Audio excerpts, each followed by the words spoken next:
సిద్దిపేట జిల్లాలో రైతులందరికీ కూడా విజ్ఞప్తి అండి. ఇటీవల కాలంలో మనకు 2 చోట్ల రైతులు పంటలు అవశేషాలను కాల్చడం వలన ఇద్దరు చనిపోవడం జరిగింది.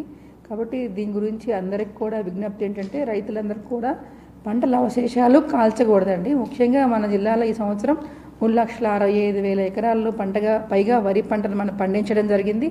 అంతేకాకుండా 50,000 ఎకరాల పైగా కూడా మొక్కలు పండించడం జరిగింది.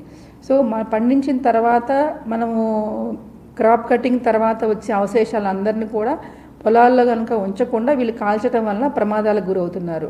సో కేవలం ప్రాణహానే కాకుండా అనేక రకాల నష్టాలు కూడా జరుగుతాయి. కాబట్టి రైతులందరూ కూడా గుర్తుంచుకోవాల్సిన విషయం ఏంటంటే ఈ పంట పొలాల్లో ఉన్న అవశేషాలని పంటల్లోనే ఉంచడం వల్ల పొలంలోనే ఉంచడం వల్ల పొలాలకి కావాల్సినటువంటి పోషక విలువలను అందుతాయి అన్నమాట. కాబట్టి కాల్చడం వల్ల జరిగే నష్టం ఏంటంటే కనుక పొటాషియం కానీ ఫాస్ఫరస్ కానీ కార్బన్ కానీ ఏదైతే కనుక మన పంటలకి విలువైనటువంటి పోషక విలువలు ఉన్నాయో అవన్నీ కూడా నశిస్తాయి.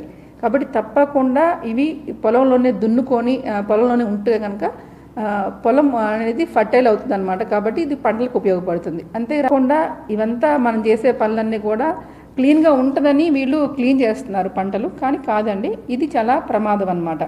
కాబట్టి ఒకవైపు రకంగా ప్రాణాలకు ప్రమాదం, ఇంకో రకంగా చూసుకుంటే కనుక అంటే పంటలకు ఉపయోగపడేవి నశిస్తాయి.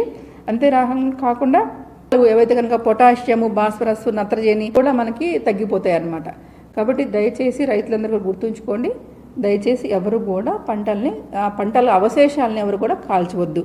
ఇంకొకటి ఇంతే కాకుండా ఈ పంటలను మనం కాల్చినప్పుడు హానికరమైన వాయువులు కూడా వెలువడతాయి. ముఖ్యంగా కార్బన్ డైఆక్సైడ్, కార్బన్ మోనాక్సైడ్, దీనివల్ల వాయు కాలుష్యం ఏర్పడుతుంది. ప్రాణానికి కూడా ప్రమాదము, అలాగనే పర్యావరణానికి కూడా హాని జరుగుతుంది. కాబట్టి అందరూ కూడా గుర్తుంచుకోవాల్సిన ఉంది. అందరికీ విన్నపం ఏంటంటే ఎవరు కూడా పంటల అవశేషాలను కాల్చవద్దు. ఇది మీ పంటలకి ఉపయోగపడతాయి, ఎలాంటి హానికరం కాదు. గుర్తించవలసిన కోరుతున్నాను. రైతులందరూ కూడా సహకరించాలని కోరుతున్నాను.